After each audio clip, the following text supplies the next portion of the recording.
Okay, so I don't actually know what this first section's asking because the question's cut out, so I'm just gonna skip that part. But for these, okay, find the second derivative. So evaluate the second derivative. Okay, so if f of x is that, the derivative, you just do power rule, which is pretty simple. 3 times 3 is 9. Lower the power by 1, and then negative 2 times 4 is negative 8. Lower the power by 1. And then we want the second derivative, so we do it again. Negative 18x plus 8 times 3 is 24. Negative 4. And then you sub this into your calculator. And negative 2 times negative 18 is 36. And 24 to the power 4 is 16. So 1 on 16.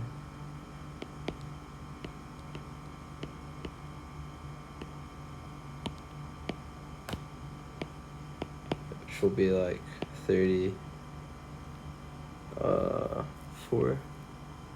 And a half, I think. Don't quote me on that, just put it in your calculator. Okay, second derivative. So first derivative of ln x is 1 on x. And so we'll do that first. So x times 1 on x. And then, so we're doing product rule here, by the way. And then for our second one, we take the derivative of x and multiply by ln x, which is ln x. Now this whole left side, x times 1 on x is just 1. So 1 plus ln x. And then the second derivative, the 1 doesn't matter because it's a constant, and then ln x just turns to 1 on x. So we just get left with that. And then we sub in 1 on 1, which is just 1. For 13, f of x, so first, I'm going to write this all in terms of exponents, because it makes it a little bit easier to do the power rule. So that's the first tip that I'd give you. Oh. There we go. Now we can see clearly what powers we're taking down. Our first derivative is going to be 3 on 2x negative 1 on 2 minus our second one is just plus now, 32x negative 2. And our second derivative, we just do the same thing again, negative multiplied by 1 on 2, 3 on 4 x negative 3 on 2 plus minus 64x negative 3. And then we're subbing in 4, which I honestly cannot be asked to do this in my head. 4 cubed is 64. Square root of 64 is 8. And so it's 1 on 8 times. Okay, so it's negative 3 on 32, I think, minus. And then 4 cubed is 64, so minus 1. So negative 30. So equals negative 35 on 32, I think. If the second derivative, okay, I think this is implicit. It's 1 in the morning. I'm gonna skip. Oh wait, I think all of this is implicit. Okay, I'm skipping the implicit stuff. I'll help you with that tomorrow, because that's a trick to teach if you're not here.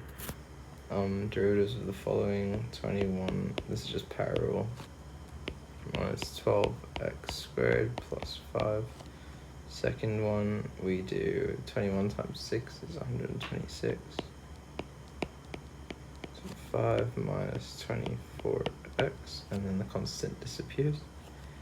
And then 126 times 5 is 5, 630 x to the 4 minus 24, and then 2,520.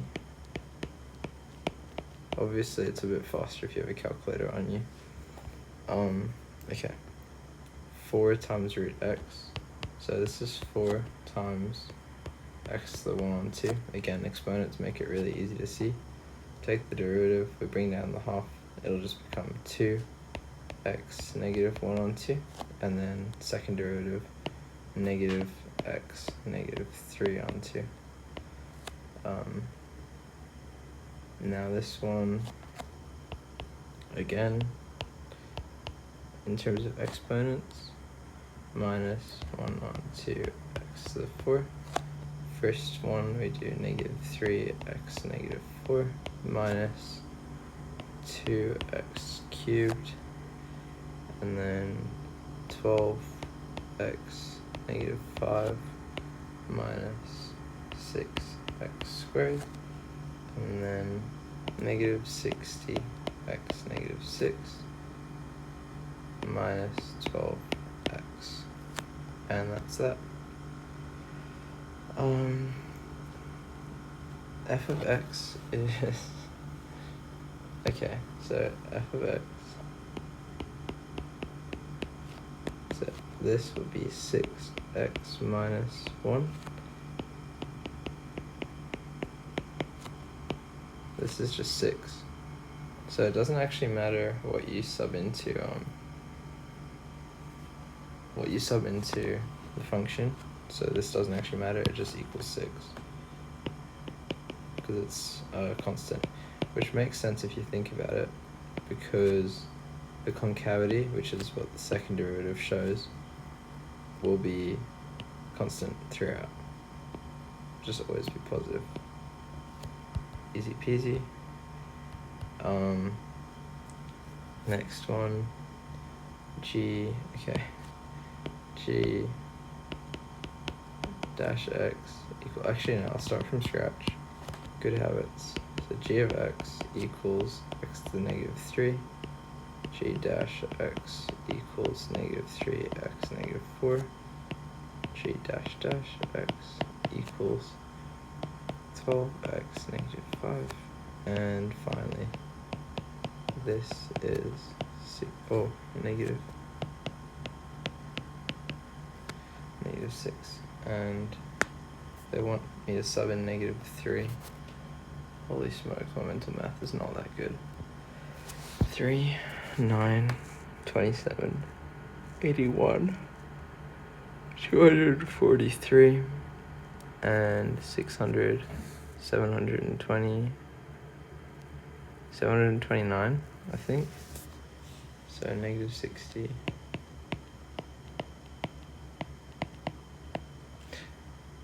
Oh, it's positive because you're subbing in negative 3. Oh wait, negative, positive. No, it's an even power, so it stays negative. Okay. Again, just use a calculator for that.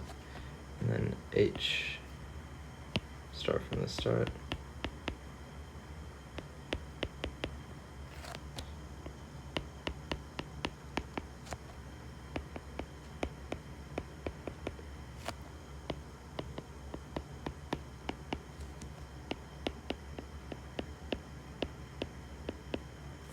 Alright, and then they want 2 times this. So we just want 2, negative 1 on 2. And then 4 cubed is 64. Square root of 64 is 8. And so we want times 1 on 8 equals negative 1 on 16. Sweet. Oh, that's it. Okay, yeah, I'll help you with these 3 tomorrow if you get stuck on them. And all of this, of course, I feel like I've neglected, but there's no question.